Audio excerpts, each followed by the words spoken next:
Hey there folks, Plisken by 51mm, and today I'm doing a video out in the garage again because it's too loud inside. Today I'm doing a video, first impressions video on my new Heritage Rough Rider. And I figured I may as well do that since I need to talk about it some because I've been shooting it a lot lately. And I have also acquired a new can of 2x camo desert sand for flat dark earth, as you can see there, and I have acquired a new can of black, and it is flat black, as you can see there. I have these because those were the two paint cans that were low. I'm good on green and brown, so I've got all my colors here for the painting of the ADL stock.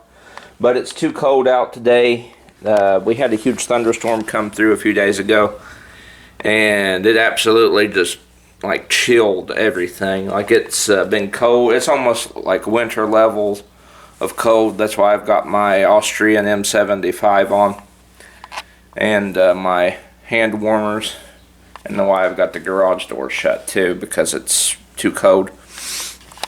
It's just been very cold lately, these past 2 days. So I figured, and I tried to paint my ADL stock yesterday, but the wind was so bad it was blowing my paint off of where I was spraying. So I was like, I'm not going to put no paint on the stock until this wind dies down and it warms back up. So that's on hold now until the weather improves again. So let's begin talking about my Heritage Rough Rider. Alright, my Heritage Rough Rider from Heritage Manufacturing. I still haven't cleaned it yet from the other day when we was shooting. I probably ought to do that, but I've just this coronavirus nutsiness. I won't say that it's taken away any drive I've had to make videos, but I just have to. I've just been taking it easy, and I've had to take breaks. Because if you did, like same with MeWe, I took a big long break from going on MeWe, and I just started going back on last night, and I had a great time talking with everybody on MeWe last night. Very fun, and I'm, gonna start getting back into my videos more heavily. But my Heritage Rough Rider, I will say I've had probably about, just be on the safe side, probably about 100 rounds through it so far. And I've not had a single issue with it. It's just ran fine, it groups fine, cycles fine.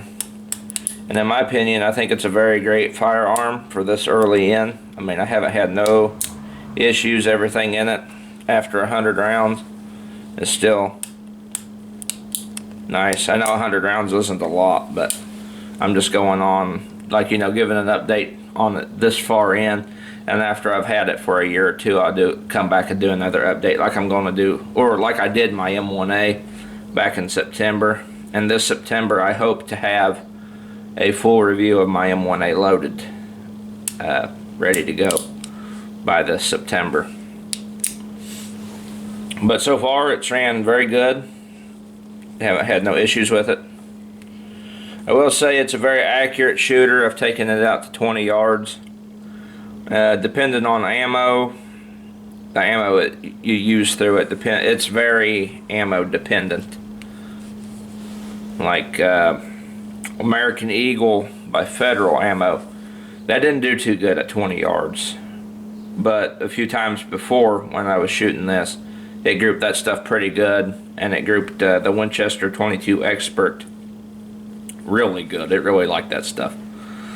Again, it's a handgun, so when I do accuracy tests and stuff, the wiggling of my hands kind of affect things a bit more than it would a rifle. A rifle, you can kind of buck up behind it and shoot it a bit better.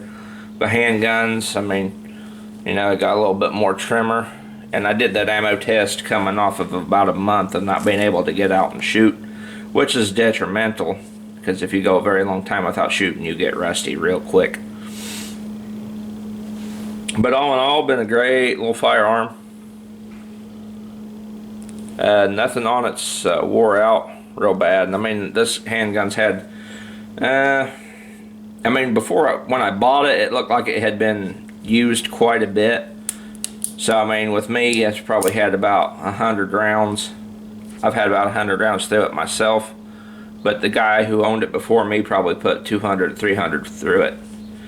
And nothing in it's wore out. I mean, you know, with my use and the use from the previous owner, I mean, everything in there still clicks and it's real good. Just listen. All 4 clicks. The safety engage is really good too.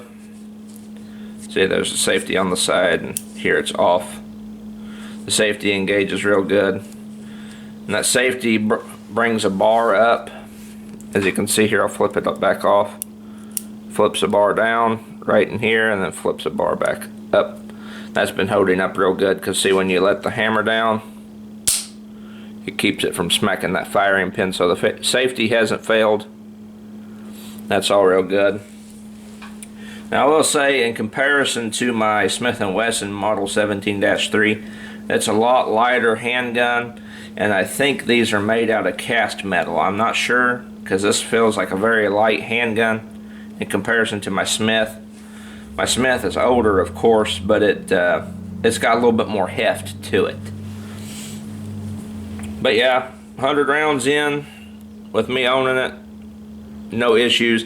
Now, I will say, if I shoot it a lot in a lot of volumes real fast on the range, there is a issue that comes about when I bring the hammers down, or the hammer down on its 4 click strokes, and then go to fire it. It will hang up right here sometimes, like this.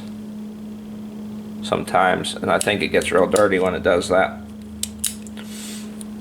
Because what happens is the powder gets caught up on this bolt that's in there, if you can see that. See that bolt that goes down? Well, when it re-engages like that right there, if it's real filthy and dirty, it will not let the hammer fall like it did there. And I've noticed too, a few times, that when I'm just goofing off with it, like just playing with the hammer, which I really shouldn't be doing anyway, because you're not really supposed to dry fire revolvers, but it's my new gun, you know, and everybody inevitably does it. But sometimes the hammer, I've noticed, when I let the hammer back down, it likes to hang up right in here. There's like, it catches right there and won't go forward, something like that. It won't go forward sometimes, so that may be a problem later on in the future. But I figured I'd give you all this first impressions. I've not had a single issue with it. It's very accurate out to 20 yards. I've not taken it out further, and it's just a joy to go out and plink with. So right now, April 10th, I do believe today is the 10th, 2020, no issues or anything really bad concerning with this particular firearm, my handgun. As of yet, I will run a couple 100 more rounds through it, you know, put it through its paces, shoot it some more, do some more ammo tests, and to come back a few years from now and give you all what I think of it later on down the road, like I have my other guns.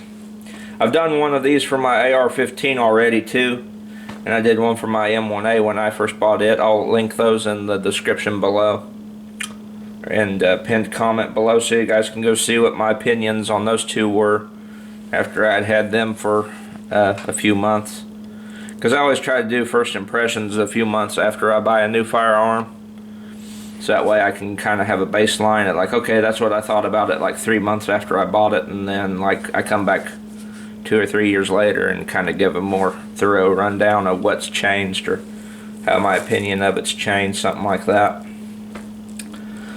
I will be doing more ammo tests for this one and all my other firearms, but with the coronavirus hysteria and the massive bulk buying that took place in the first few weeks of all this, my ammo choices have been very limited. I went to Walmart like a few days after the first, and it's like, I don't know, it's like a week or something after the initial epidemic was announced, And basically the only rifle shells left in the case were 270 rounds. We don't have a 270. And we went back the other day and they had actually some 308 and the 22 was back again. So I will get ammo as it comes along and do ammo tests. The 308, I mean, I'm wanting to do some more ammo tests for my M1A, but like I said, you know, ammo selection is low, and I haven't been to the 2 gun stores that are here locally in over a month, so I can't really say what the stock in those places look like. They may have no ammo at all. I know the one here in town I think is still closed because he had like a 2-day run in March, like March 24th or something. He had a 2-day run there, Thursday, Friday, and he was open for 2 days and then he closed. I think he's still closed, and he's restocking inventory. I don't know how the one outside of town's doing. I mean, it's here locally, but it's like in between our town and another town, and that's where I bought my M1A and this handgun. And I haven't been out there since all this nutsiness began, so I don't know if he's still open right now or not. He may be closed, and they may have to restock too. So I'll get back to doing ammo tests on all my guns, including the Heritage here. It's just going to be some time. But in the meantime, I will continue to upload shooting videos when we go plinking, when the weather's good. Anyway, I hope you all enjoyed this first impressions. See you guys all in the next video.